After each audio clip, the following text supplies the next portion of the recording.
Did I? Probably close, but not 100%.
Hello, everyone. Can you all hear me?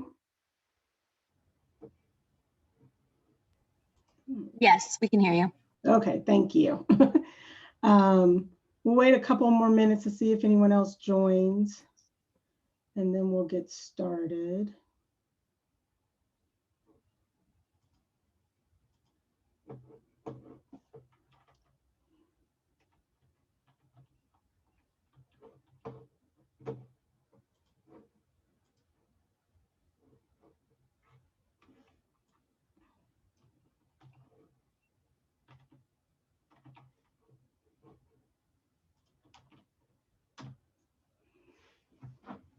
I just put the check-in code in the chat.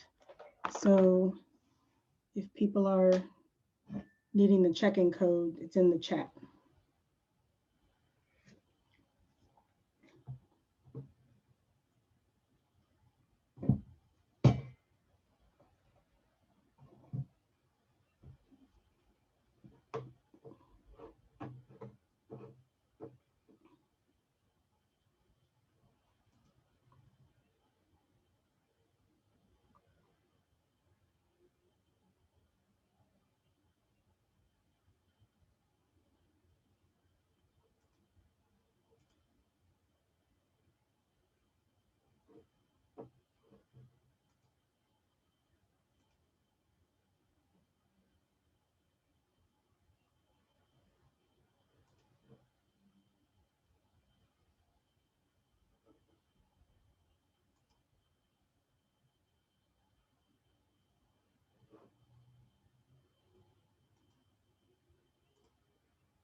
Okay.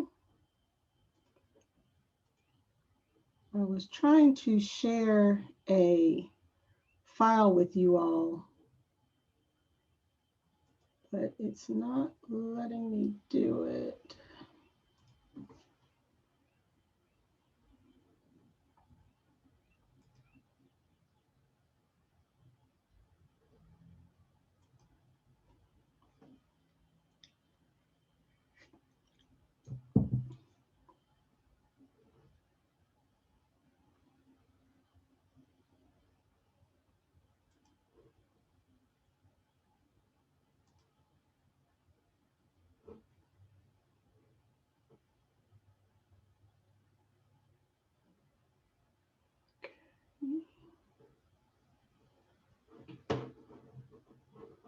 All right, I just have a file I wanted to share in the chat as well, because this kind of has some participant materials. I didn't do what I thought it was going to do.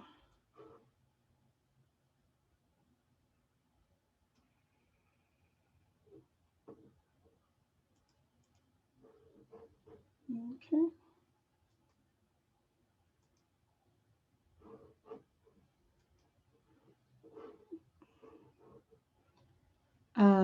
So why don't we start by, since we have a smaller group, why don't we go ahead and start with some general introductions.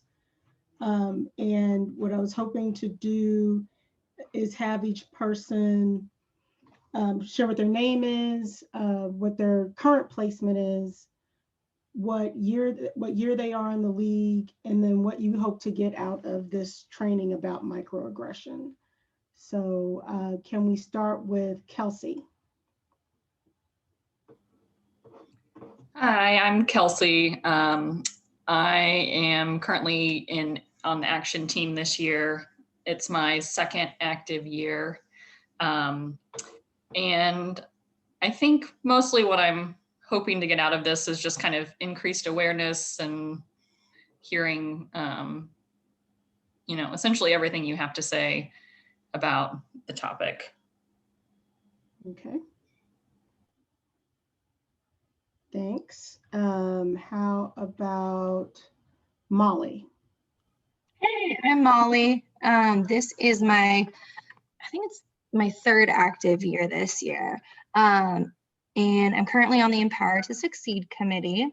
And part of joining this particular session, one, in all transparency, I needed to get my last training credit in for the year so that way I could check that box off. But I found that this kind of sparked my interest because I would say that I have heard the term microaggression utilized and thrown around, but probably didn't really have a good knowledge of what that really means. And so hoping to get a better understanding of what that means and yeah, probably open up more questions and send me on a path of curiosity I don't even know is possible. Okay, thanks. We have a second Kelsey Olis. Yeah. Yes, hello. I am Kelsey Ollis. I am a new member and I signed up for this training because I think it's always good to, have self-awareness, right? One is just like reminding myself to be very aware of what comes out of my mouth and how that could harm others potentially. And also, I think it's really important to be able to address these in a realistic setting. Some of the tools I've learned are just not something that you necessarily feel comfortable bringing up with your coworkers or something, right? So getting more realistic ways to address microaggressions without being aggressive about it. Okay. All right. Thank you. Yeah. Ash.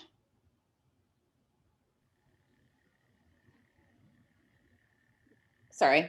Hey, I'm Ash Perliker. I am, this is my 5th active year. I am the Community Conversations and Advocacy Chair and the incoming Director of Training. As far as why I'm taking this, as part of Community Conversations and Advocacy, one thing we're working on, which will launch in May, are cultural conversations. And we're hoping to continue those throughout the next league year. And so in doing that, I'm putting together a facilitator's guide for that. And so I'm trying to make sure that I have all my bases covered. Okay, thanks. Sarah Harrison. Oh, hi, I'm Sarah. I am in my 2nd active year. This year, I am new member, Chief of Staff, and I chose. Whoops, Sarah, you just went mute on us again. I'm sorry, where did I leave off? You were saying that you were the Chief of Staff for new member. I chose this training. Sorry, you're gonna hear my puppy going nuts on a toy in the background. That's okay. Because I work for the state of Missouri and I do a lot of supervising for our equal opportunity officer. And this is a topic she and I discuss frequently. So the more education I have about it, the better help I can be to her. Okay, thank you. Lisa. Hello, I'm Lisa. I've been in junior league for 4 years. I'm on the transfer committee. I just moved here a little less than a year ago. And I hope to learn how to be more mindful when I'm interacting with others. Great, thank you. Ellen?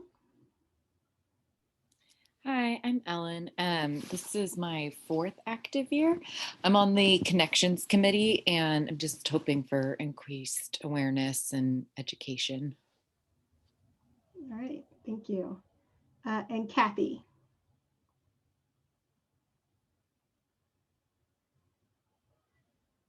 Kathy, if you're oh, there you go. Hi, sorry, it took me a minute to get everything hooked up and I still don't have any video.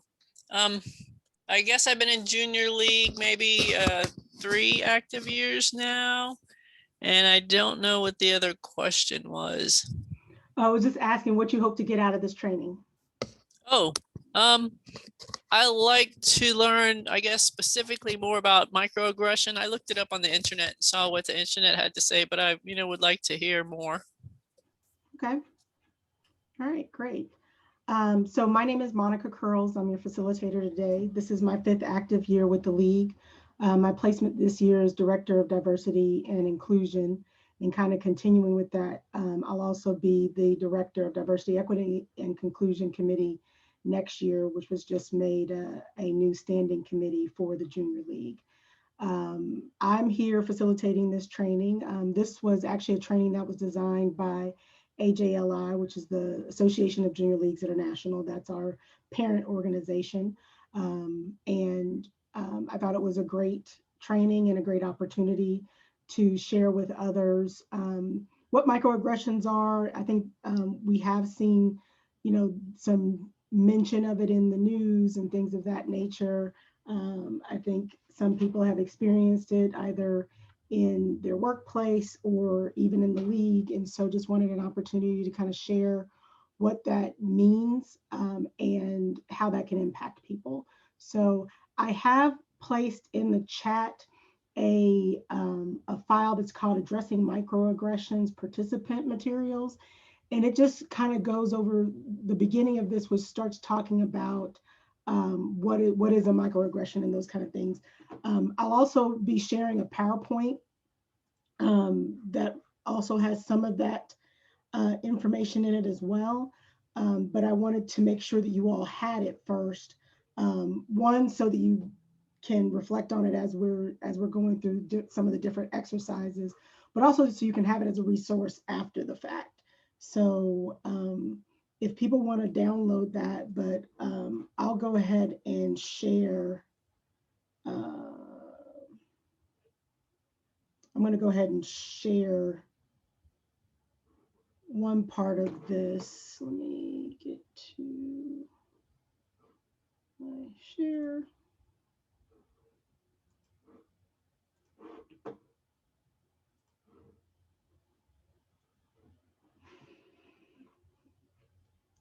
So this starts by talking about the types of microaggressions. But even before we kind of get into that, someone had just mentioned they had looked up what microaggression was. What did you find that a microaggression was? And can you all see a page that says type of microaggressions? Yes. Okay. So I don't remember enough to specifically say, but I think it means like all those slight things that you do to individuals, or it doesn't have to be something specifically that you specifically said, but it could be anything that you maybe just looking away, or those kind of things like that. Okay. So, all right. So the definition that it talks about here, it says, what is a microaggression? A comment or action that subtly and often unconsciously or unintentionally expresses a prejudice attitude towards a member of a marginalized group, such as a racial minority, such as a woman, such as someone of a particular socioeconomic class or gender identity. And kind of a way to think about it is it's a comment or action that expresses sometimes a preconceived notion that we might have, kind of some of those unconscious or unintentional biases that we have towards a group, and so why do microaggressions exist? And so one of the ways to think about that is it's learned behavior. And sometimes microaggressions are used unintentionally because you're actually trying to connect with someone. You might be trying to connect with someone even on a deeper level, but the way that the question is phrased or the way that the comment is phrased is actually a microaggression. And so, once again, like I said, it's some of those unintentional biases that we've learned through media, through our interactions with other people, that can impact how those interactions, how they're delivered, and also how they're perceived by that marginalized group. So what we're going to do in our first exercise is kind of go through some of those, what are some examples of microaggressions?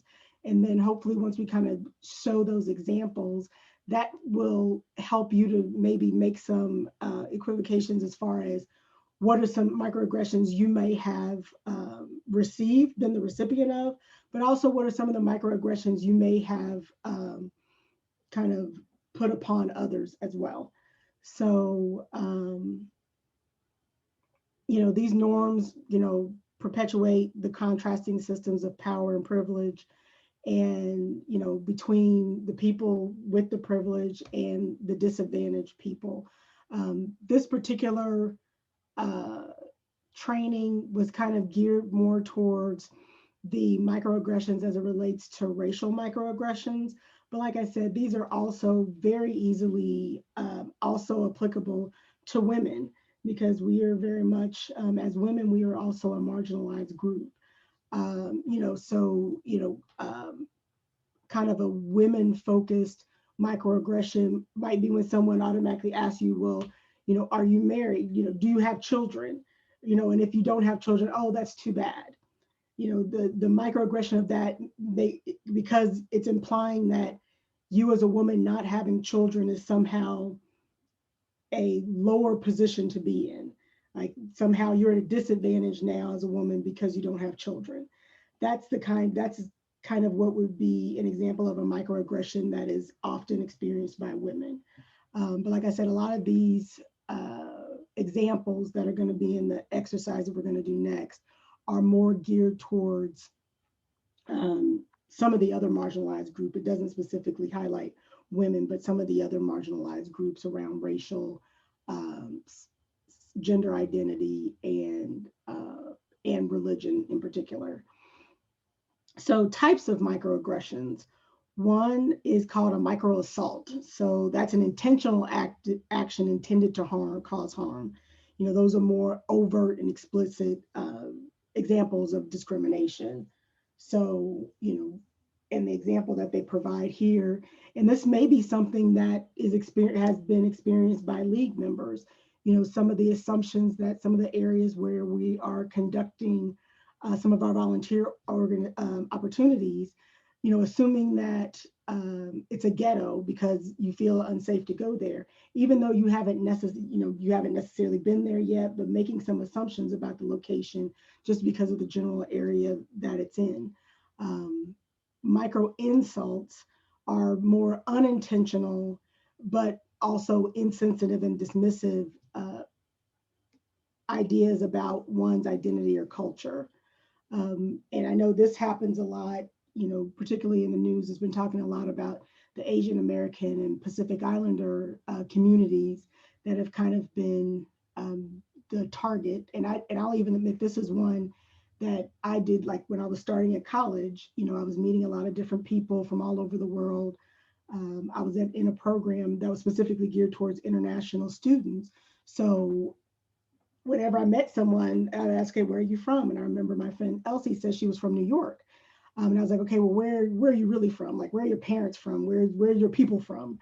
And even though she had like 3 generations from New York, I was being dismissive of the fact that she was an American, and I wanted to know more about her familial background, as if the fact that she was an Asian American wasn't a sufficient answer. And micro invalidation is when we unintentionally and resulting in this unintentionally, but it results in the dismissive nature or dismissal of one's feelings and invalidating the reality of a person's culture, identity, or outlook. This is one that has also come up a lot in social and political circles lately. And a lot of times people will use the term, "I don't see color." And, and so that can be for a person of color, and I'm speaking of myself at this time. When someone says I don't see color, that immediately triggers me, because my racial identity is very much a part of my identity. So it's not that you don't see color. I mean, you can recognize that my hue is different from usually the person that I'm talking to. So what is it that you actually mean by that? And usually people will then come around, well, I don't let color influence how I treat someone. It's like, okay, well, that's great. Say that. Like, that's a great thing to say. But to say that you don't see color is just very dismissive. And, if you were to use, that's just like, most people wouldn't say, I don't see gender, because that's something that is very much a part of someone's identity. But saying that you don't let someone's gender or color or gender identity impact how you treat them, that's a very positive statement. And it's more affirming than just saying you don't see a particular part of someone's identity. So there's also macroaggressions. That's assigning negative characteristics to, or even potentially positive characteristics, but assigning it to an entire group.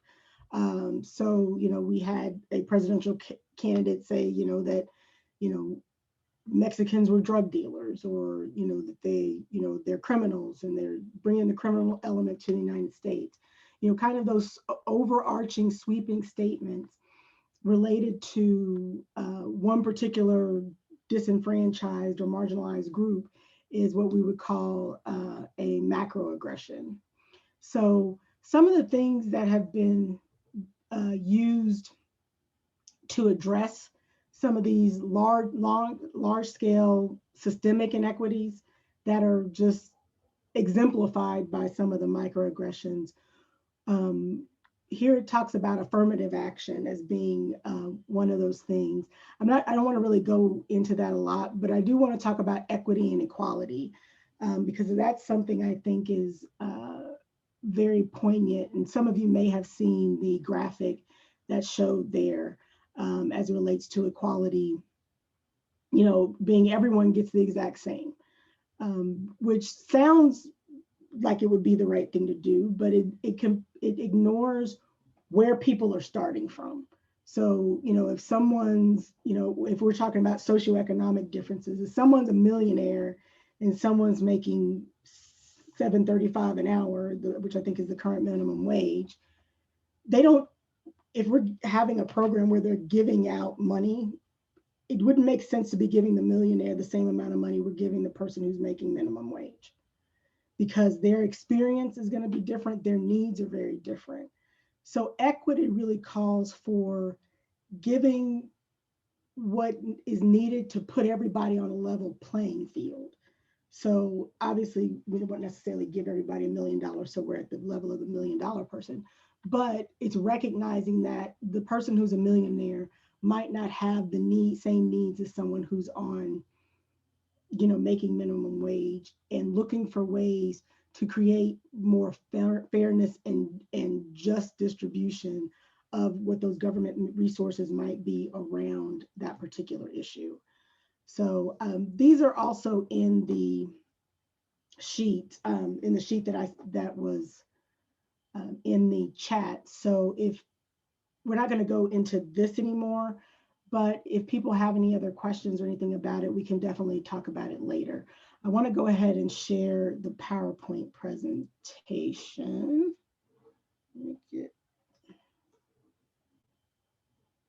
Okay, so everybody can see now they're looking at a PowerPoint.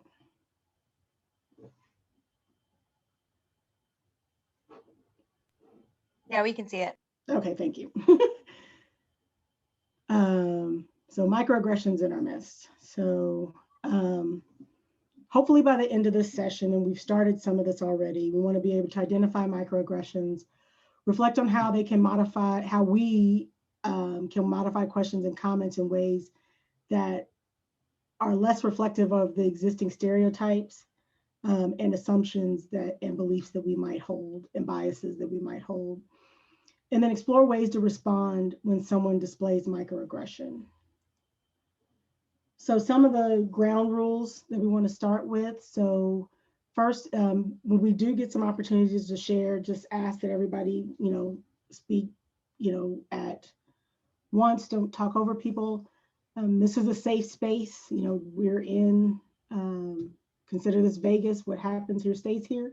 So you don't need to share any of the information as far as what others said outside of this room. Obviously, you're welcome to share the details, any of the materials you can obviously share with others. But, as far as, what Monica said, let's make sure to keep that here in the room. If I recognize that people come in with their own biases and assumptions, some of them might be unconscious biases. So I ask that everybody just be open to listening, and then helping each other maybe to recognize what some of those biases might be, but making sure that we're continuing to be respectful as much as possible, and then also just taking the time to be conscious of our own assumptions, prejudices, and unconscious biases. Is there anything else, any other rules or ground rules anyone would like to add to the discussion?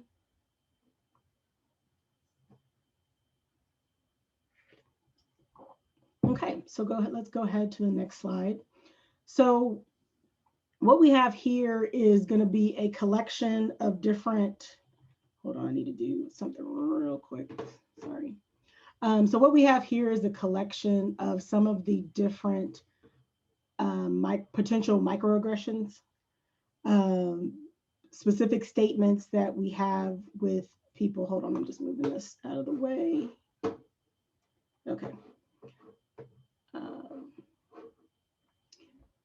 So we're just it's about 12 slides. And so we're just gonna kind of go through them so that people can see what the slides say.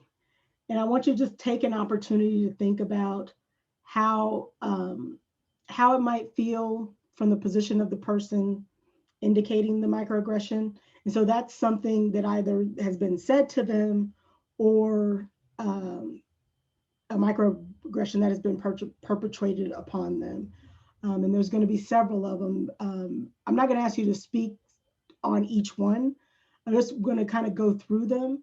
And then after I go through them, we'll ask some additional questions.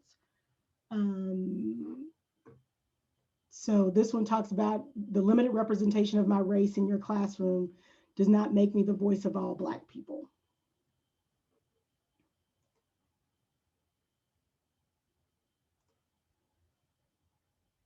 Are you a man or a woman?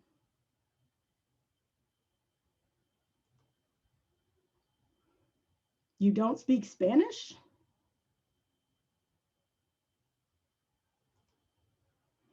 So you're Chinese, right?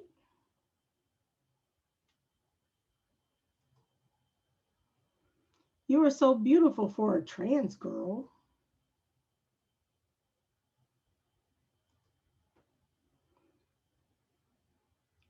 So why is your daughter so white? And I guess she was standing next to her mother who might have been of a different hue. So where are you really from?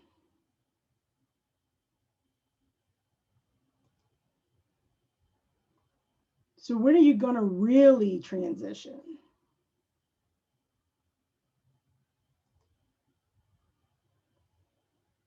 You don't act like a normal Black person, you know?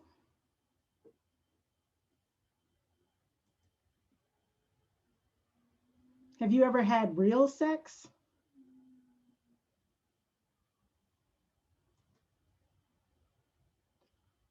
What are you?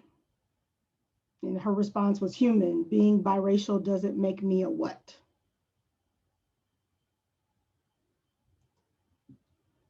Wow, I would never have known you used to be a girl.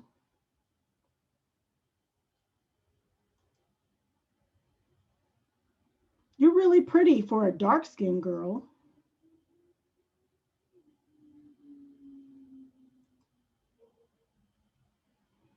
So This girl sitting next to me moves to sit closer to someone she's talking to, and this white guy whispers loudly that she moved because I smell like race.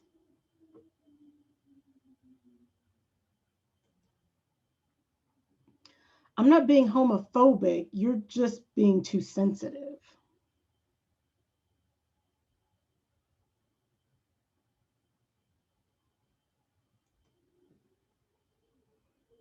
So the first part of our exercise, and people can unmute to contribute to the conversation, is talk about if you've had any personal experiences like the ones that were depicted in the photos.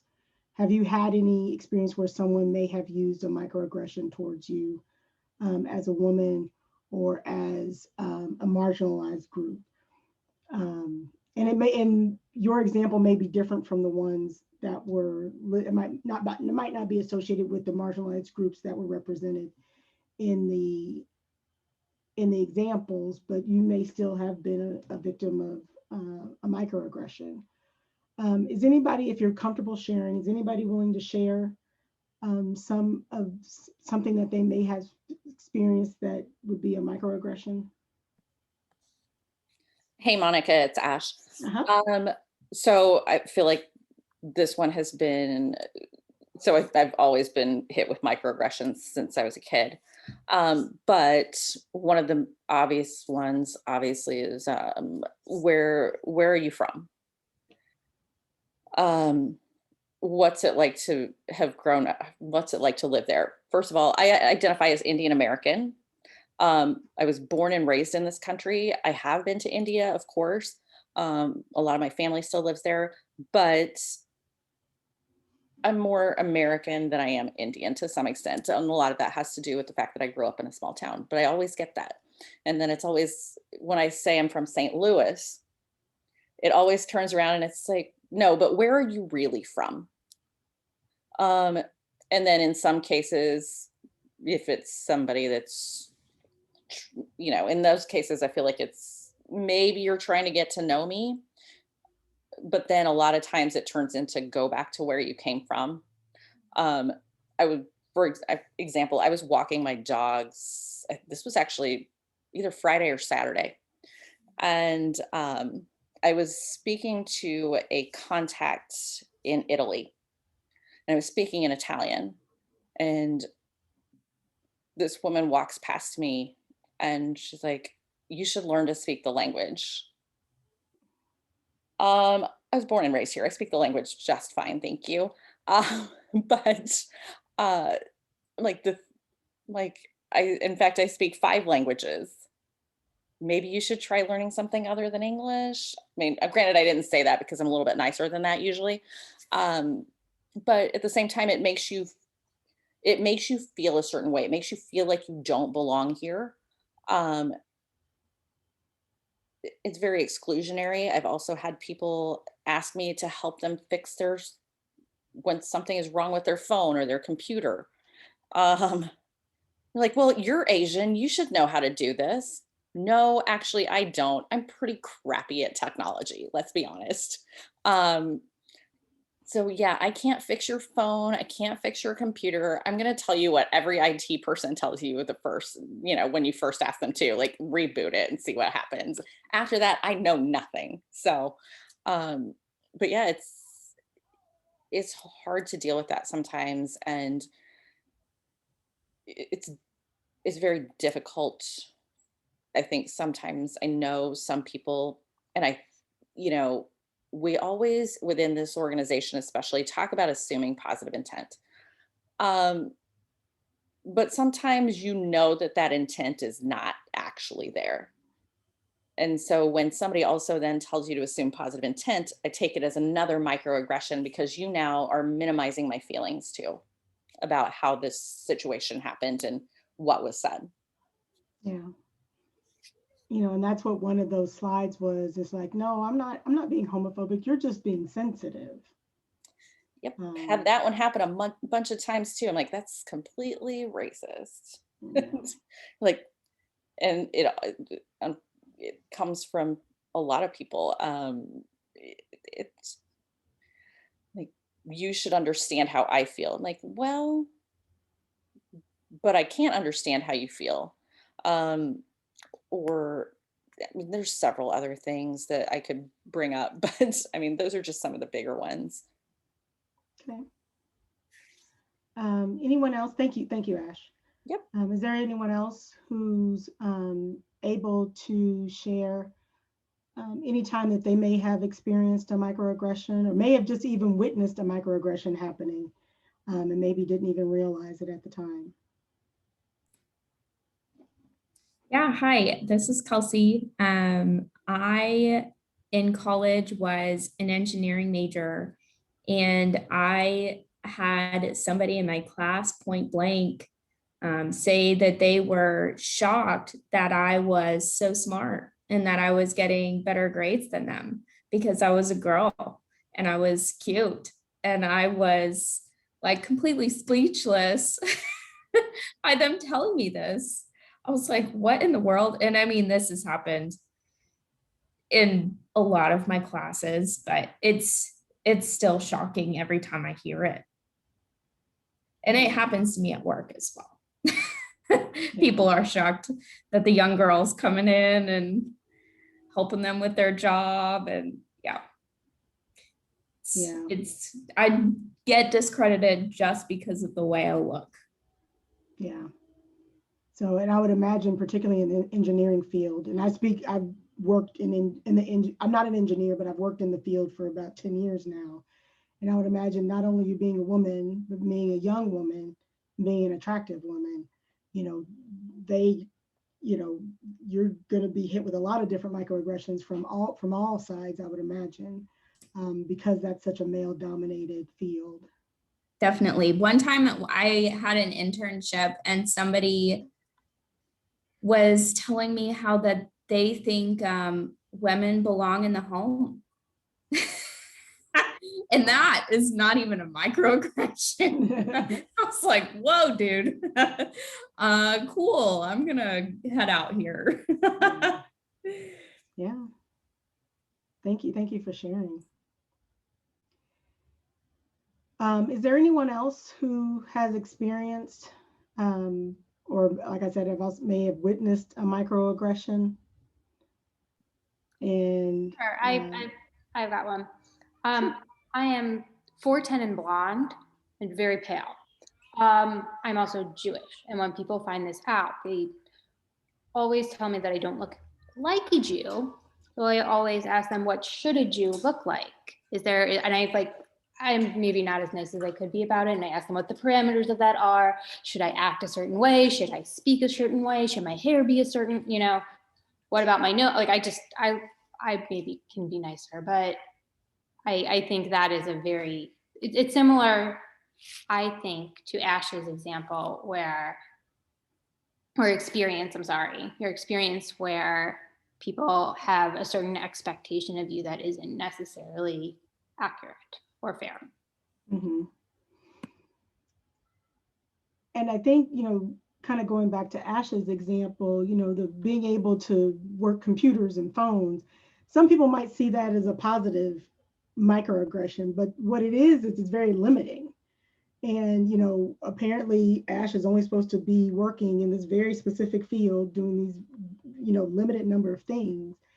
And sometimes when you don't excel at those things, then there's, sometimes people feel guilt, like, oh, why don't I know? Why aren't I better? If I'm an Asian, why am I not better at math? Or, as an Indian, why am I not better at tech?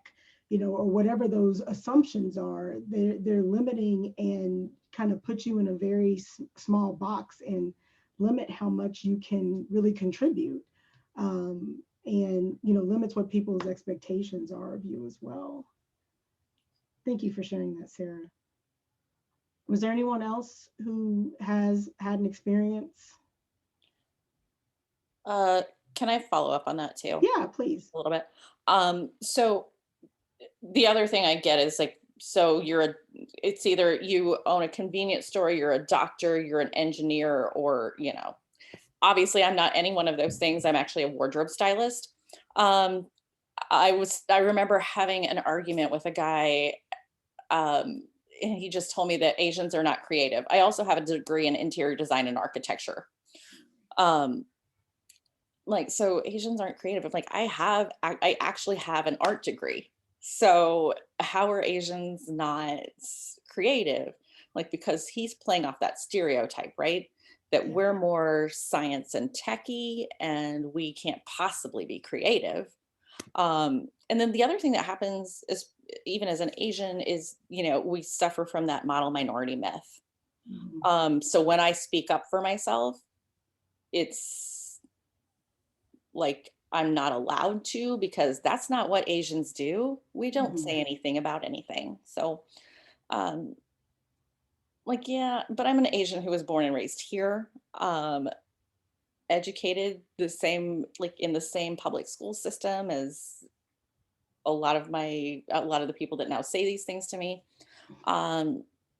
So yeah, you do feel like you don't belong. You feel like you're being excluded from everything, because it makes you feel insecure about what your role is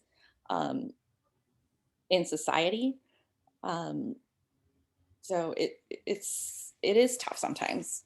I've been told that the only reason that I've been given certain leadership positions, even within this organization, is because we need to make ourselves look better. And so put the minorities in public facing roles in this organization.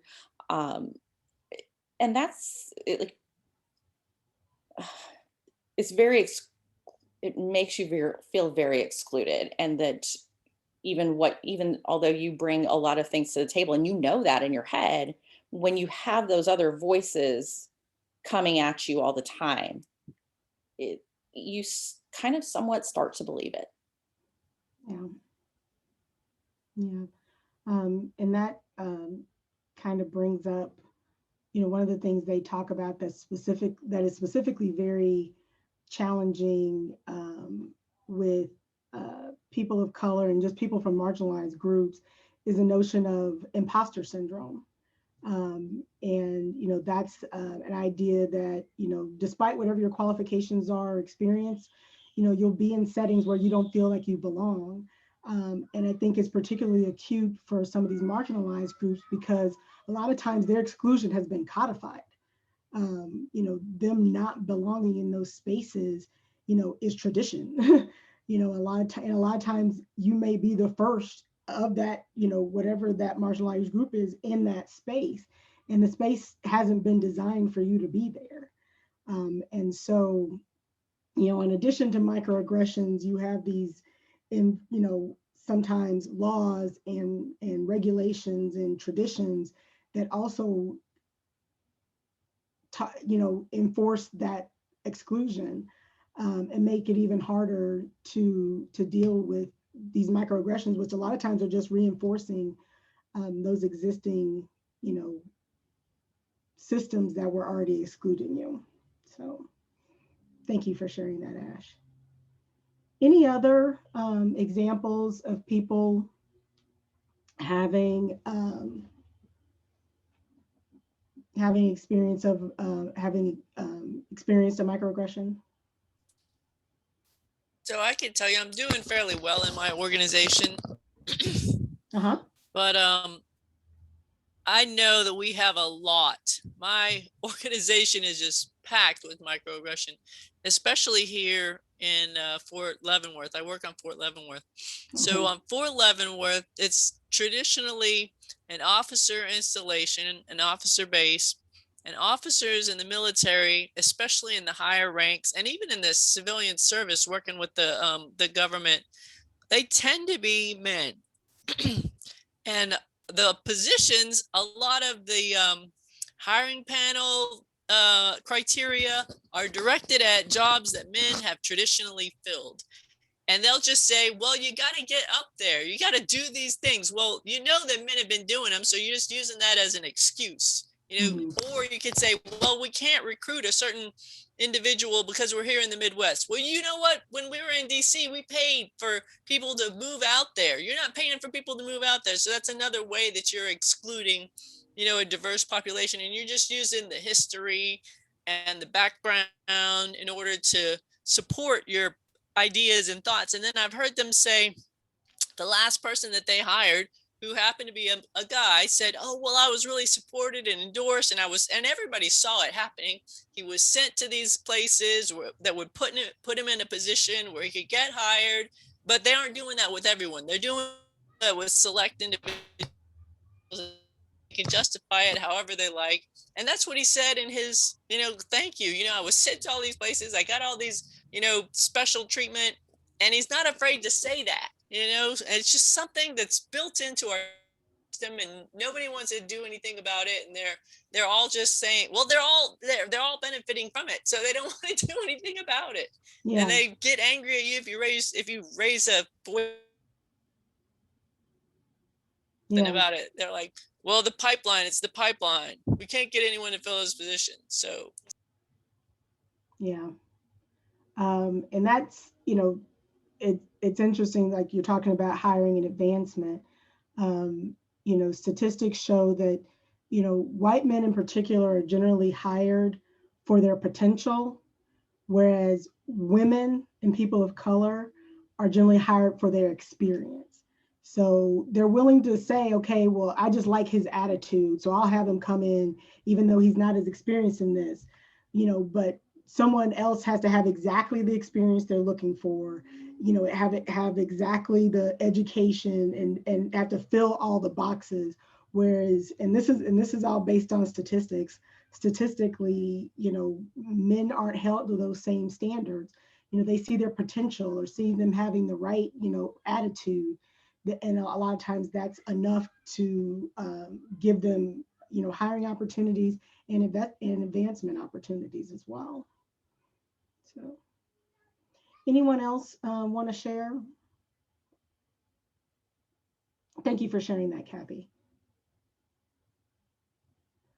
I'll tell one of my, I've had many experiences of microaggressions, but one of the earliest ones when I first realized what it was, I was actually on my way I was flying into Washington, D.C. It was going to be I was starting my college education. I was going to Georgetown University. And one of their flight paths actually takes you over Georgetown, so you can see on the football field, it says Georgetown. So as I'm flying over, you know, I see the school. And so I decided to talk to the person next to me. And she said, and I said, hey, you know, that's Georgetown. I'm starting school there. And I was actually coming early because they had a leadership program for people who had been either the student council president or senior class president. And so this was like an even additional program that I was coming early for so that I could participate in. And so I was proud and I was like, yeah, I'm about to start at school at Georgetown. And she was like, oh, okay. It must help to be Black to get into a school like that.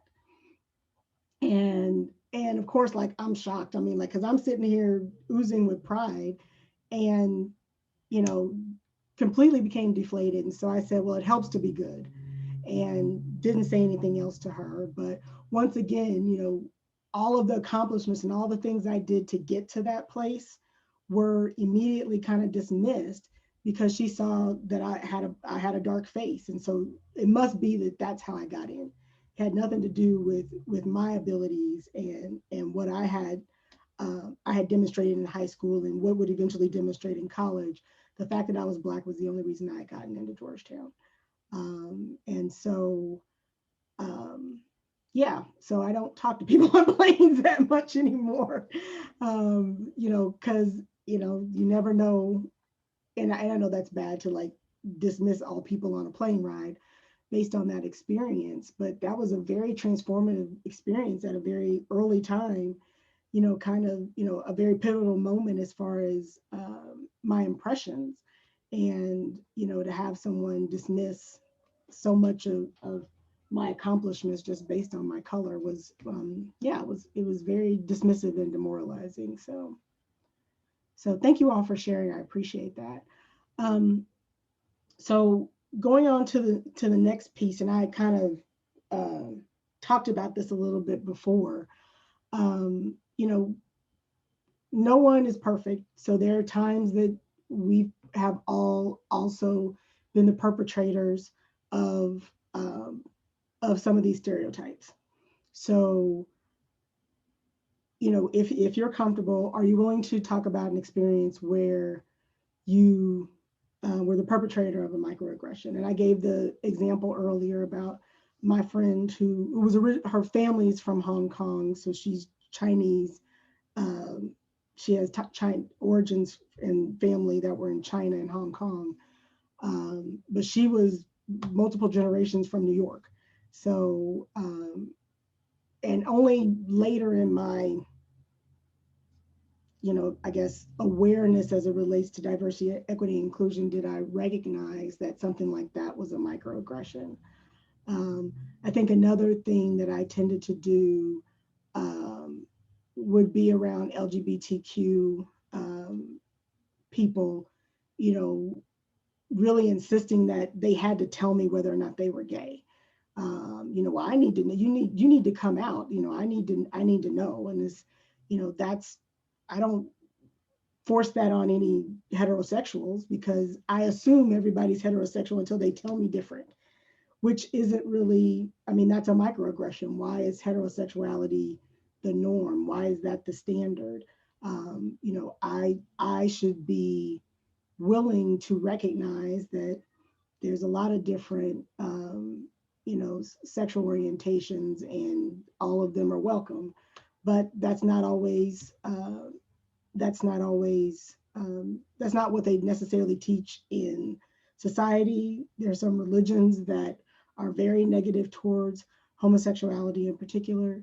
And even right now, we're dealing with a lot of laws and rules, even particularly here in the state of Missouri, that are very anti-trans legislation, that are specifically targeting those communities. And I even think one of the last things that the previous administration did before they left office was allowed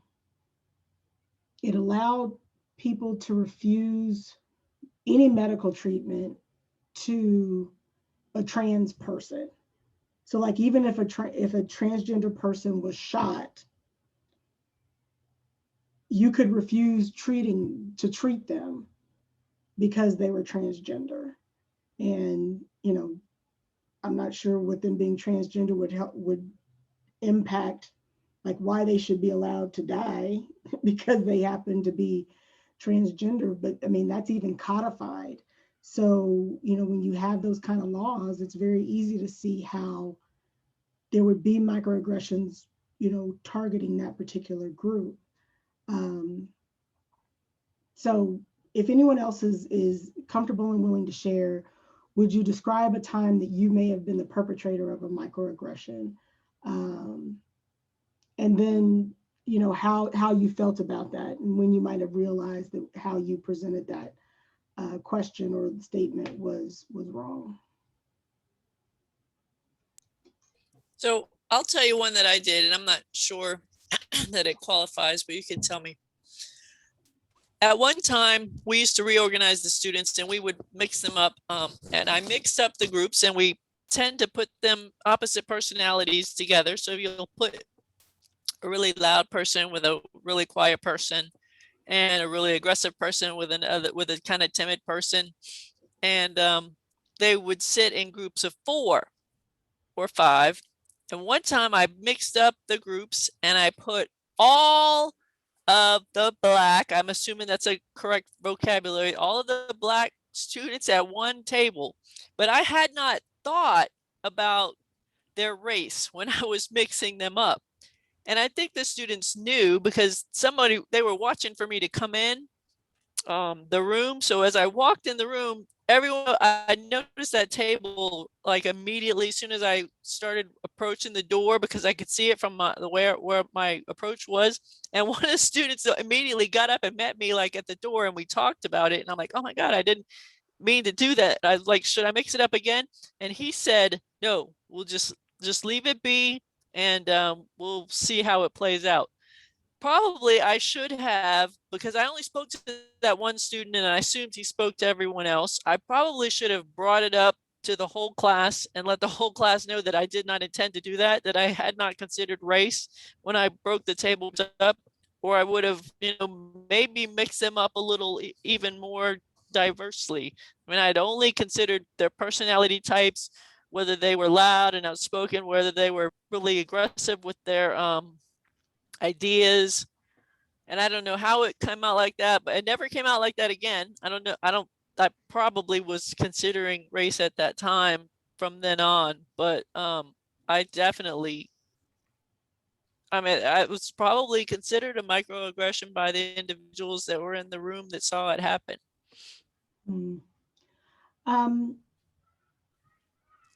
It can kind of be considered a microaggression only in that for the purpose of your exercise, your diversity was around personality type. But I think it's more an awareness of not only your intent, but impact. And I think that's something that's a hard way to start thinking of things, like, or to introduce that into your thinking. Because I think your intention was not to separate all the Black people into one group.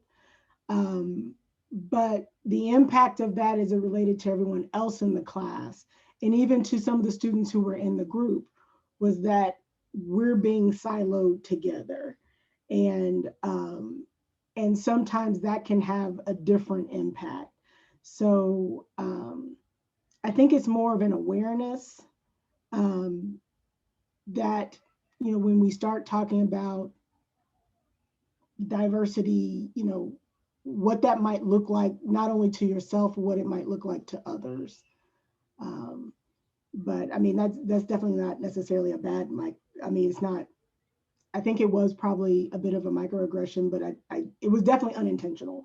And that's the thing to keep in mind with all these microaggressions is more often than not, they're unintentional.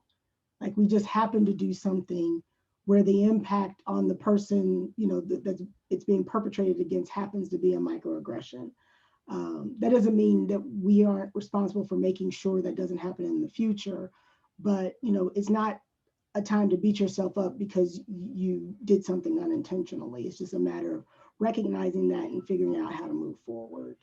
So thank you, Kathy, for sharing. Anybody else want to share?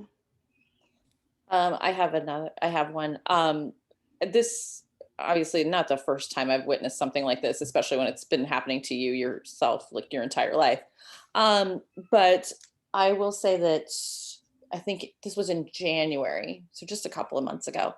I sit on the board as director of development for another nonprofit.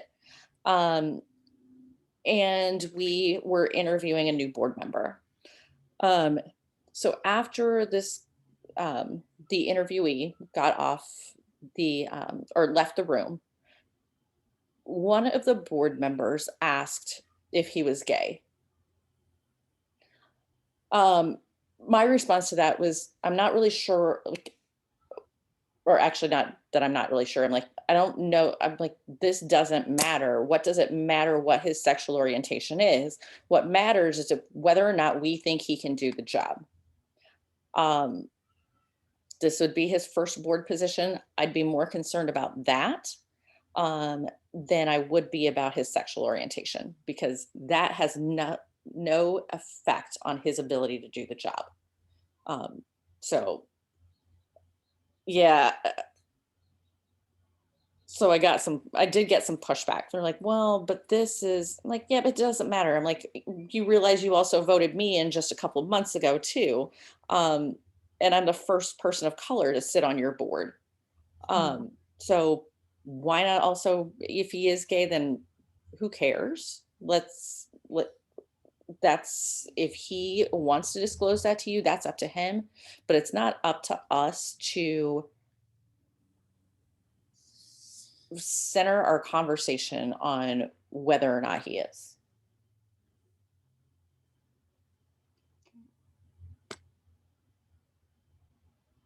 Thanks for sharing. Is there anybody else who would like to describe an experience where either you may have been the perpetrator of the microaggression, or if you witnessed something similar to what was visualized in the previous slides? Yeah, definitely. I, especially since everyone has generally been working remote over the past year, I have definitely, when I've noticed people having like technology issues, or, if they don't mute themselves, or they can't unmute themselves, or they can't share their screen, or, they're having really hard difficulties, I've caught myself saying, oh, well, they're a little older. That's probably why they're having issues with technology, right? And that's just something that, based on my personal experiences, that's what I consider old people to have issues with, right? I watch my dad get so frustrated with his laptop, but that has also affected everyone over the age of, I don't know, I see gray hair on their head and I'm like, oh, I bet they can't work the mute button, right? And that's not true, right? But I've definitely caught myself multiple times throughout the past year just saying, well, I see young people have computer issues too, so that's not fair to make that judgment on that person. Yeah. That's definitely true, because I know I will get a little impatient with my mom, because she'll have these meetings and she was like, well, I couldn't get in. And then she can tell I'm getting impatient, because then she'll say, I'm 79. I was like, okay, Mom, yes, I know. And so then I just help her. but yeah, and I think, thank you for pointing that out, because that is definitely a microaggression, but it's something we've all dealt with a lot more intensely during this kind of work from home situation. Yeah. Anyone else want to share either a microaggression they may have perpetrated, or one that they specifically witnessed somewhere?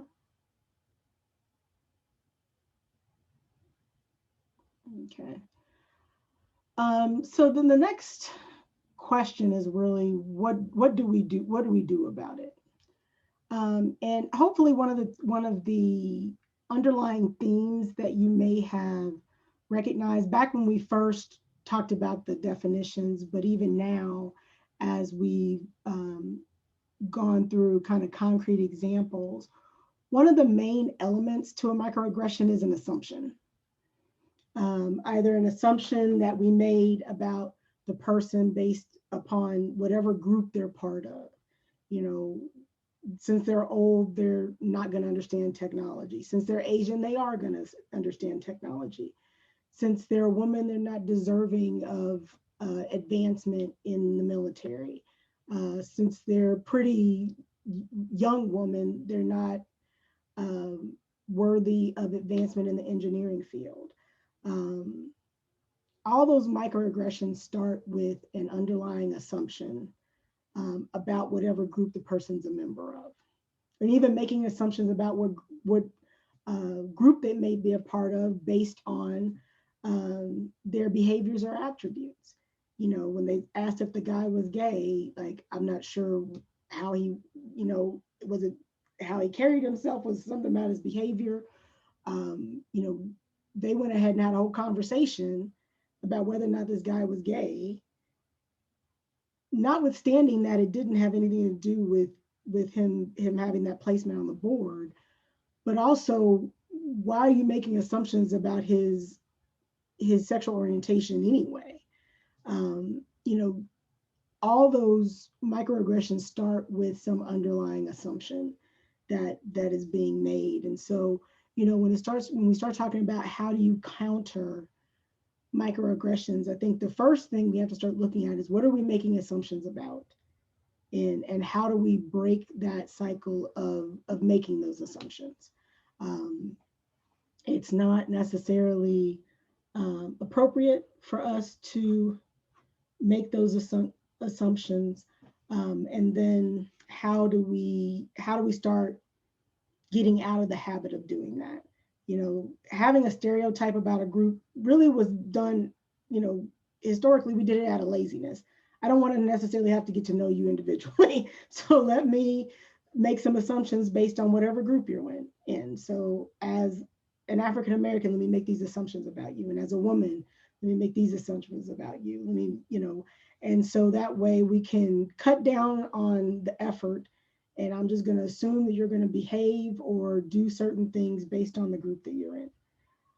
And while, yes, it's more work to do, to actually get to know individuals instead of assuming things based on a group, it's more authentic to make, when appropriate, to make those inquiries and also take the time to just get to know people. So I want to,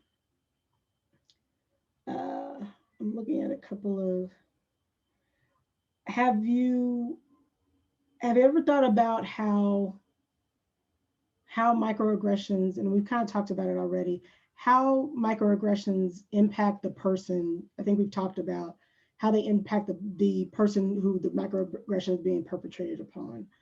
But how do microaggressions impact the people who witness it, the other people who hear the microaggression?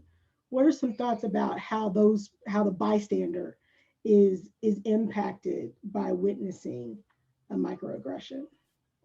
Kathy? For the bystander, I have my students in a classroom. They received our computers print to different printers, and you can send it to different rooms, and sometimes you send it to a different room because the printer in your room doesn't work or you can't get it to work. My students got a printout of a 3-page love letter from a student to an instructor, and they just freaked out about it. They were talking about it and they couldn't be quiet about it, and then someone came and snatched the letter out of my hand, and several of them have already read it. And they're like, you got to do something about it. And I'm like, well, the letter's gone. What am I going to do? And they're like, I saw it. And saw that all of a sudden, all these, voices started coming up. I saw it. You got to do something about it. So I think the people that witness it are more traumatized and they want to talk about it versus the person that was involved, because the one that wrote the letter and the instructor that it was written to, I'm sure they don't want anything to be said about it. They want to keep it quiet. But the ones that witnessed it, they wanted to speak about it and they couldn't be quiet about it. And they're willing, if you catch them in the moment, maybe, days or after their graduation, they don't want to be involved anymore. But right at that moment, they were like involved. You got to do something, stop it from happening. So I don't know if that happens to everybody, but that happened to that group.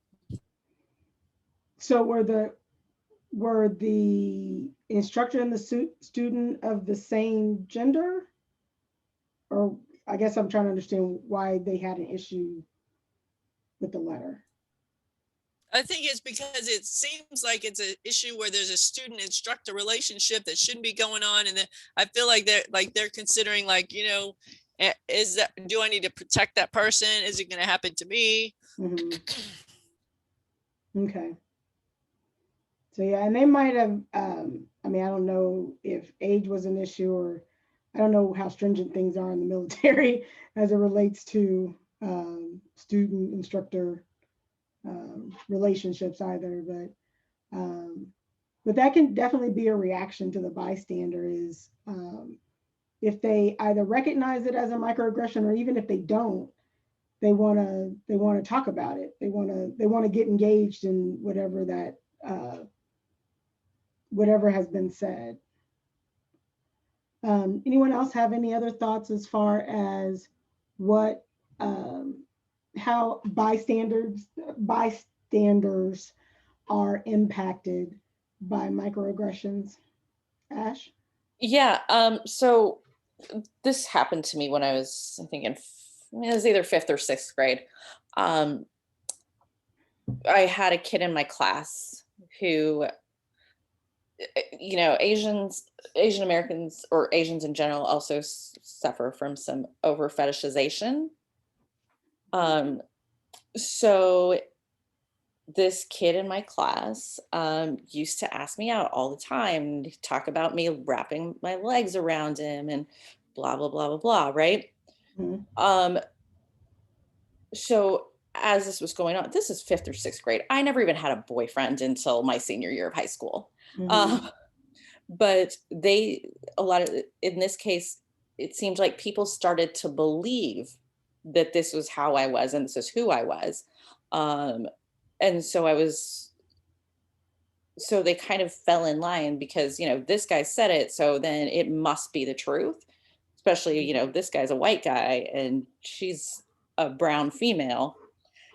And so it can also affect people in a very negative way that way. So, and of course, this compounded on top of itself.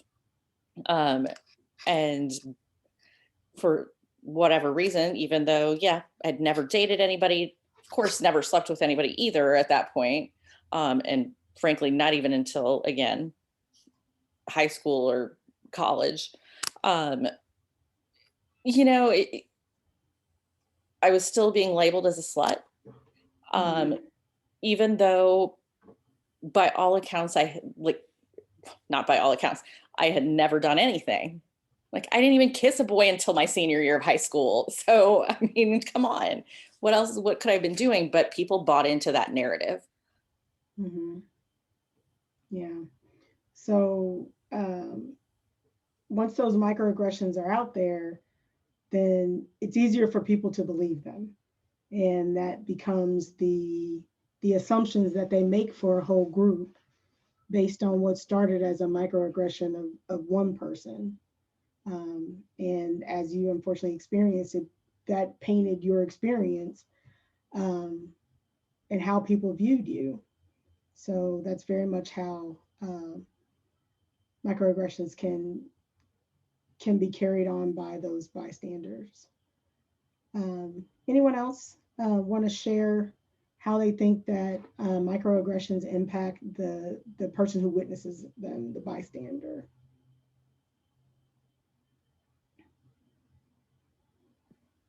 I don't know if this quite fits the category, but it certainly fits the overarching theme.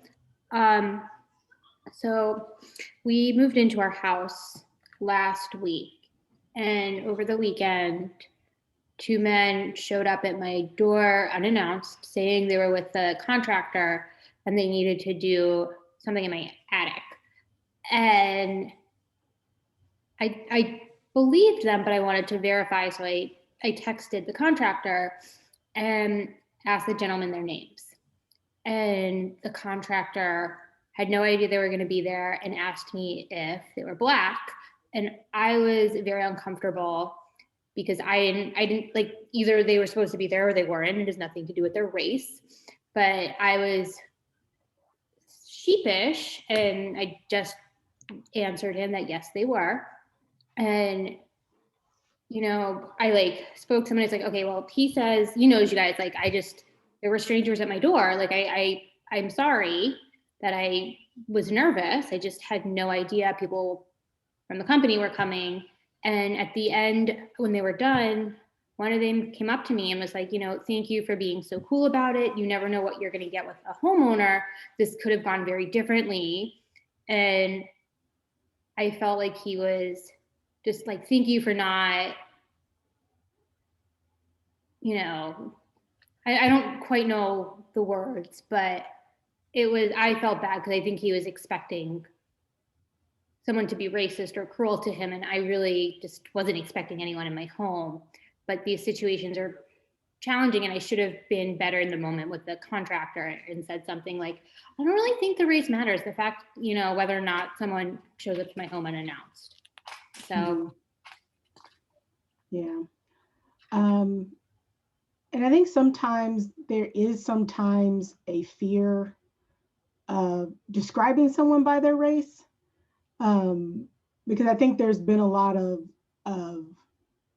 play in the media as far as, maybe overemphasizing or taking on certain other characteristics because of someone's race. But I think it is okay if you're, particularly when we're talking about what someone looks like, I think it is okay to, in most instances, it's going to be okay to identify them as a Black person or an Asian or someone of darker skin, or I mean, particularly if you know that that's what they are, I think it's okay to identify them as such. I think sometimes people are so sensitive about mentioning race that they will describe someone in all sorts of other ways instead of what sometimes might be the most obvious way to describe them. So I mean, say yes, they have darker skin, or yes, they have darker melanin, or something like that is going to be the most accurate way to describe who's at the door or who is to be expected. So I want to make sure that people recognize that's okay. I think the challenge just becomes how do you making sure that you're not making other assumptions about a person based on the fact that they have darker hue or based on certain physical characteristics. You know, obviously the contractors are still capable of doing their work, whether they're Black or some other race or gender or other classifications. So, I mean, I think it was great that you were able to, you know, react appropriately. But I know sometimes that people are challenged with how to describe people. And, you know, saying they have darker skin is going to be sometimes the easiest way to make them identifiable past, you know, the most distinctive clarification that you can make on a person. So any other thoughts about a time that you witnessed a microaggression? So one of the ones that I deal with a lot is that notion of not seeing color. And I know I kind of talked about it earlier, but it happened in the workplace, and I was actually dealing with a executive coach that the company kind of hired to work with me, and some of the things that I was dealing with were around race, and so I started kind of talking to her about that, and then she said, well, I don't really see color. And so I ended up sharing with her I didn't say anything at the time, but I shared with her some articles as it related to that notion of not seeing color and how it can be very dismissive and somewhat demoralizing. And, you know, and she was, you know, later on, like recently, I mean, I haven't worked with her for like 2 years, but recently she kind of reached back out to me, and, you know, she was kind of saying, in the light of everything that's happening socially, I recognize how what I said would have impacted you, especially in, you know, in the space of executive coaching. I'm supposed to be there helping you to become more confident in your leadership. And then I do something that essentially for you might have undermined it by not recognizing a significant part of your identity. And so, you know, I appreciate you, you know, having the courage to be honest with me and to point out my shortcomings with that.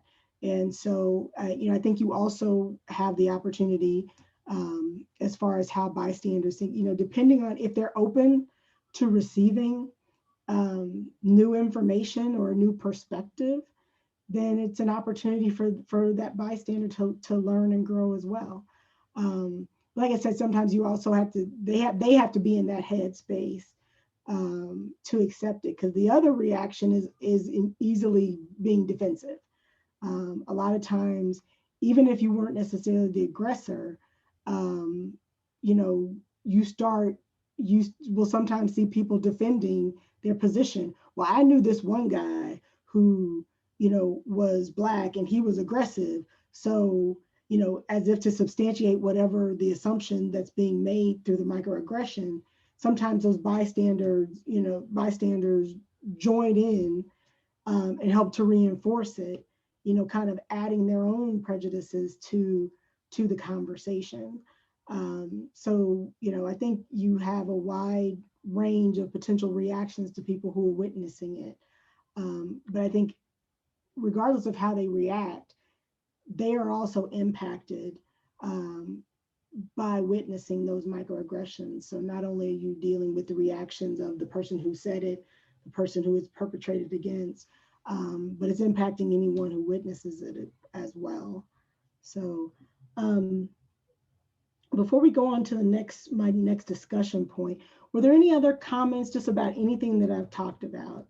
And I'm not going to call out names, but particularly if there's anyone who hasn't spoken yet, I want you to feel free to say something if you choose to. But just any comments about anything that we've talked about or shared so far.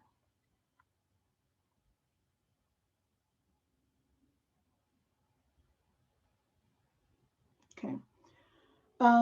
Okay, so I think the next part is really just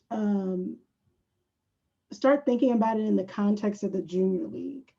You know, we are an organization that is looking to develop the potential of women through trained volunteers who are trying to make an impact in the community.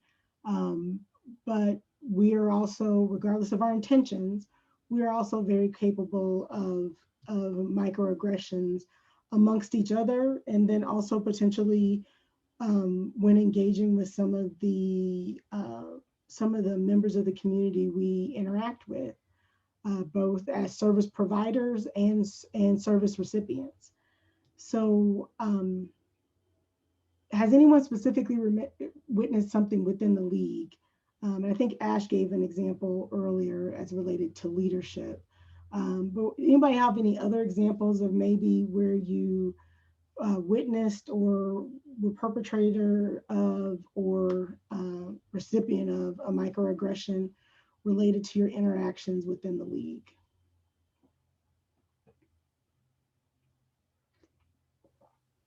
I think one that comes to mind is just talking about kids. Do you have kids, or like that whole subject? I think it's just something easy that maybe gets overlooked as a microaggression, but yeah, that's probably the first thing that comes to mind.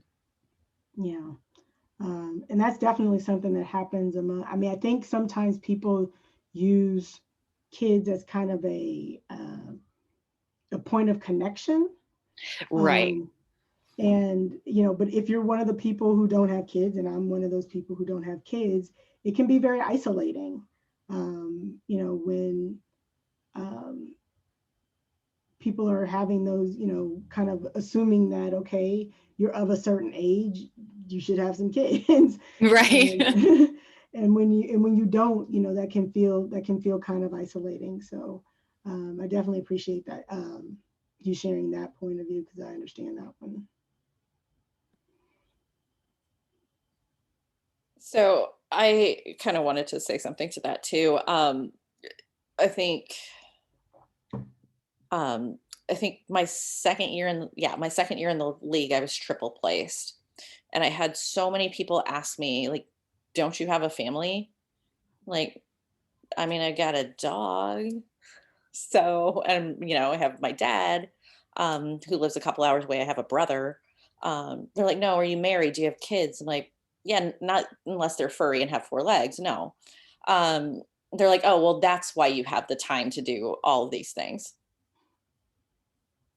Like, maybe that's the case, but you don't need to, you know, kind of exclude me because I'm doing all this stuff. So just wanted to put that little guy out there. Yeah, I understand that.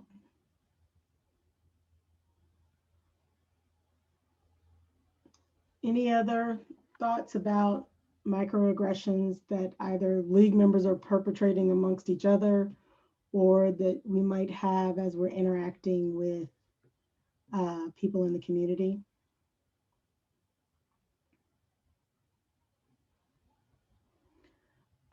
I recall one that was actually brought up to me. I was reaching out to some of one of the organizations we're no longer partnered with, and I was it was one of our signature programs. And so I reached out to the executive director of the organization. I just wanted to get a sense of why, and I knew her personally, so I wanted to get a sense of why why they decided not to engage with the league anymore. And she was basically mentioning several microaggressions that she had experienced with the league members, and that both witnessing when they were dealing with some of the service recipients. It was one of our health fair events, and they were very, league members were just trying to be organized, and they were like, no, you need to do this, and then you need to do that. No, you can't skip. You need to do all these things first. And she was like, I understand they were focused on being organized, but there was a bit of lack of compassion for the people. Like at the end of the fair, or the end of you taking several steps, you would receive a bag of food. And some of the people were really wanting the bag of food, not because they're greedy, but because they were in need. And, we were so focused on being orderly and sometimes being critical of them, because why can't they just follow instructions? Was kind of the attitude, and so it kind of was a lack of compassion, or just recognizing that these people were in need of compassion. Because while we were so focused on being orderly, we missed out on that we're actually trying to serve people in the community, and that there's a way to provide those services with compassion, and not just think, oh, these people are just trying to skip the line, or oh, these people won't follow instructions. No, they're just really in need, and going through the steps, while it made sense to us, I think someone had mentioned they had to catch the bus soon, so they were just trying to figure out how they could get what they really needed as quickly as possible. But that wasn't, because that wasn't league members' experience, that wasn't how we viewed the interaction. And so I think that's the other thing that's a really important part of dismantling these microaggressions is compassion. Curiosity is one, we kind of talked about that earlier, not just lumping everybody into group stereotypes, but the other is definitely compassion, and recognizing uniqueness of person and also uniqueness of situations, so that we can figure out better ways of interacting with the people, with the communities that we're serving in particular. So what else? So I've talked about a couple things as far as what we can do to dismantle the microaggressions. Are there any other thoughts from you all as far as what things we can do to start dismantling microaggressions? Maybe what things you hope to do personally if you happen to witness a microaggression. Ellen, what did you have in mind? Oh yeah, I was just gonna say, just talking about it more, and when you see it out in the real world, saying something. Just people may be doing it and not even realizing it. So yeah. Thank you. Any other thoughts about things that we can start doing to dismantle microaggressions?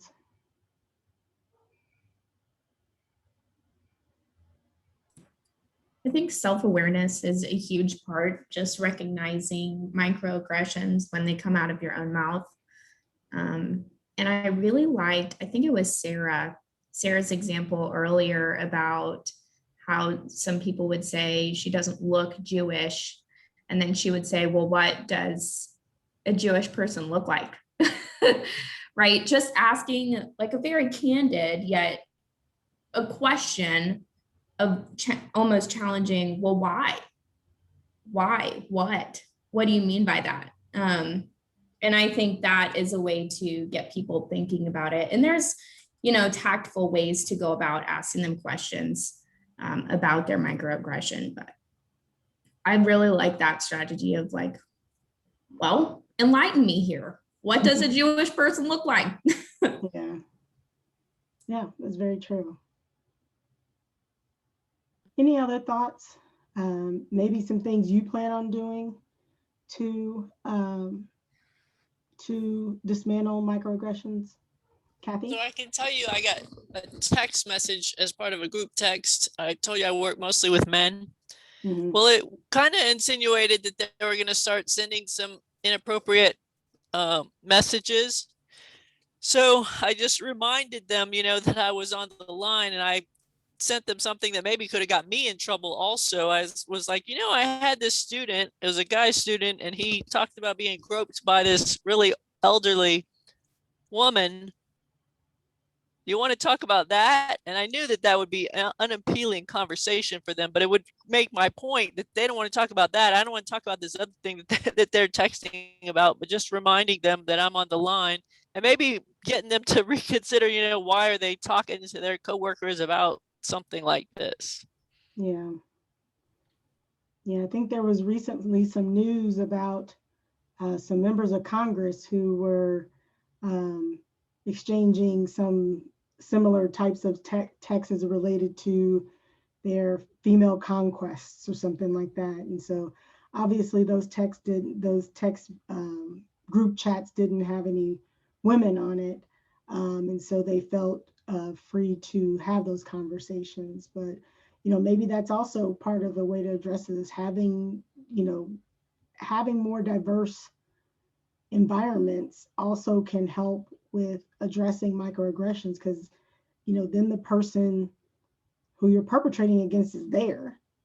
It's one thing when microaggressions are being said when the person being perpetrated isn't in the room. I don't know if it's probably just you making prejudiced statements at that point. It's not really a microaggression, but once they're in the room, then you have to say that and justify that to someone's face, or their virtual face, but that's another potential way of addressing microaggressions. Any other thoughts about either how you plan to address microaggressions or what things you might think might be ways to dismantle microaggressions? I think we need to start looking, well, it is happening now, with the passage, with the fact that the legislative agenda and policy statement was passed by the board in March. That is now becoming kind of, in addition to the strategic plan, it'll become kind of an overarching policy for the league, which will affect all councils. And part of that is achieving racial equity. And I think it's important as an organization that we make sure that we look at everything through a DE&I lens.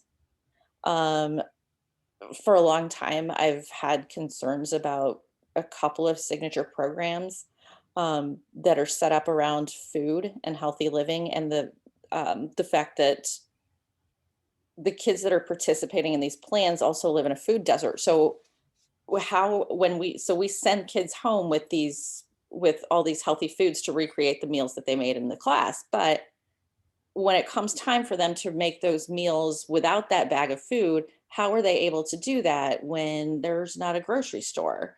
And so are we really fixing anything if we can't ultimately, if the program may be somewhat ineffective because of these things? It's not necessarily a microaggression, but it's kind of an overarching thing that we need to look at from that lens and talk about whether or not this is an effective program. And if it's not, then maybe we need to sunset that or figure out a way to make it work better. Building, sorry, I didn't mean to interrupt. No, go ahead, Sarah. But I wanted to build on what Ash said about certain things.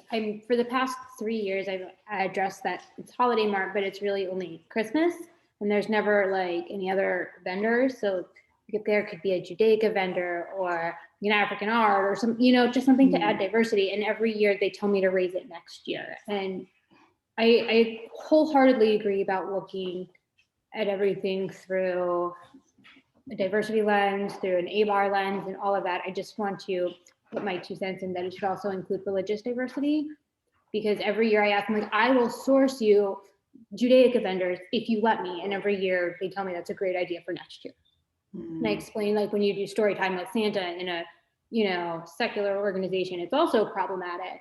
And I was like, I'm happy to help curate other stories. Like, I am more than happy to put the time in if you let me, but I always get, what a great idea. Maybe we'll do that next year. And at some point you hit a threshold. So I understand everything that everyone is saying. I think it is something we all need to reevaluate and keep pushing forward within the league.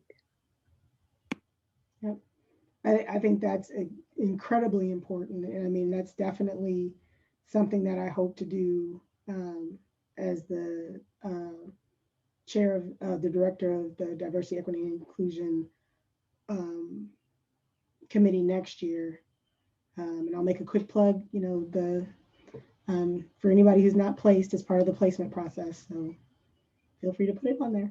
But you know, I'm also concerned about making sure, I would love to make sure that when we do community placements, one of the things that we describe is accessibility of those community placements, because we don't, like, I know Lazarus House, when it was at its previous location, some of that you had to walk downstairs, you know, and something as simple as that, if you are someone who has challenges, has physical challenges, that's not a good placement for you, but you don't necessarily know that because we don't even talk about that.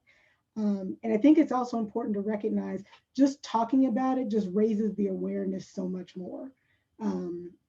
So both when we're talking about microaggressions, when we're talking about making sure we have diverse vendors, you know, that's something that I've always noticed that, you know, it is Holiday Mart, and I'm assuming holiday instead of Christmas Mart, it's Holiday Mart because it's meant to be more inclusive of the other holidays, but we don't necessarily have vendors that reflect that. I think that's very poignant. And I mean, it's great that you keep mentioning it, but if no one acts on it, then, you know, then we're missing out on the opportunity. So I agree with you and wholeheartedly support your efforts to look for more diverse vendors, look for more diverse opportunities, all in various levels of diversity within the organization. So I appreciate the work that you're doing with the Holiday Mart Committee, and hopefully that'll continue as we start to move towards having diversity, equity, and inclusion filter into all of our committees. Any other thoughts about how we as an organization can start dismantling microaggressions, or anything that you as an individual think might work to address microaggressions, or that you plan on doing to address microaggressions? I think it's really helpful to have these conversations. These are things that I've certainly not thought about, but I think it also highlights like how hard it is to be that one person saying, hey, what about this? So I think it further kind of underlines the need to kind of build this community of, you know, oh, I hear what you're saying and I agree, you know, how can I help? So I think I work in a really male dominated field, and it can be very exhausting being that one person of being like, why are we saying that? Or do we do things this way? Or what if we think about it this way? So I think it's a nice conversation where other people are kind of hearing what you have to say, and there's that validation of you're right, you know, let's do something about it, and not just you by yourself. Yeah. And I think that's a very great point, because it can be very exhausting to be the one that's always, you know, and especially to be the one and you're already the only one. So, and if we as a league and as a diversity, equity, and inclusion committee can create that sense of community and support for you, I would love that to be an additional offshoot of this committee now being a permanent board seat, that we can offer that sense of community for people who are having to do that work on their own, either in other organizations or in the workplace. So thank you for mentioning that. And that definitely gives me something to think about as we're forming this committee. So So the last bit is, this is also kind of sharing some other ways of how do we change the narratives around microaggressions. So these are just some other images where we are taking some of those stereotypes and looking at them differently. So, you know, here we have the women getting pedicures, and most of the women who are performing the pedicures appear to be, I'll say they're white presenting. I can't assume that they're white women, but white presenting women, and that most of the ones receiving the pedicures are Asian presenting, because there's definitely a stereotype that a lot of people in the nail salon industry are Asian. And so this is kind of turning that stereotype on its head. You have a similar view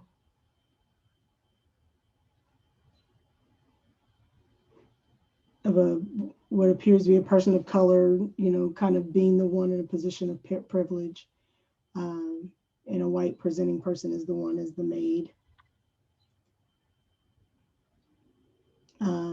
And this one I find particularly poignant. You have a white child that's looking on a whole host of black dolls. You know, I remember as a child, I had Barbies, and I would always color them with my brown crayon because I wanted them to look more like me. And so, because, you know, there was definitely no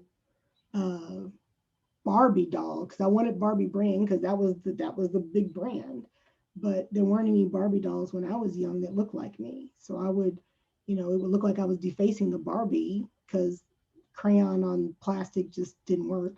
But what I was doing was just trying to make the Barbie look more like me. And so I recognize how that impacts when you, and also just having a white child, you know, look at brown dolls with like wanting them.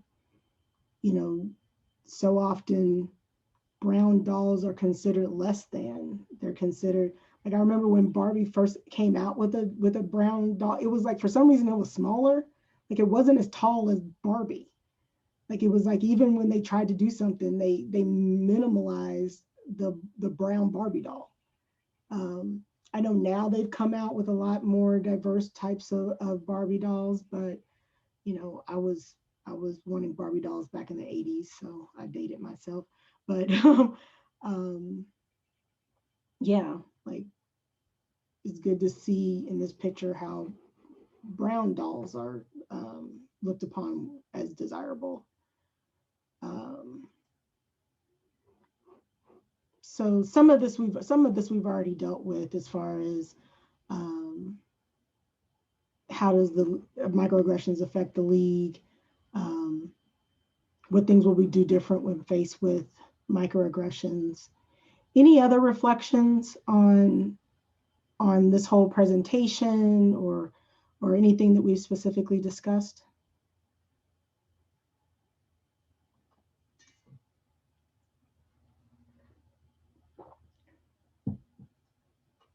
Okay. So I have heard, now that we're talking about it more, some discussion about, we don't want men in the league. We don't want men to participate maybe in the holiday mart. So I've heard a little bit about that. So maybe that could be something that I've heard people address it, you know, talking about we need their participation. So maybe that might be something that I would do, you know, in the future.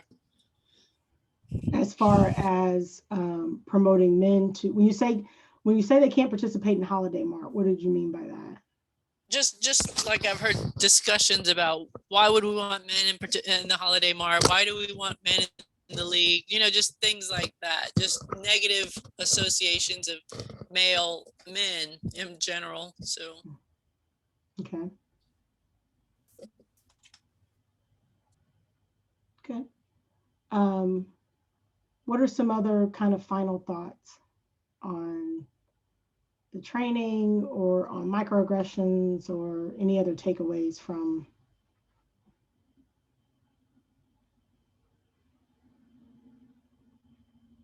Sorry.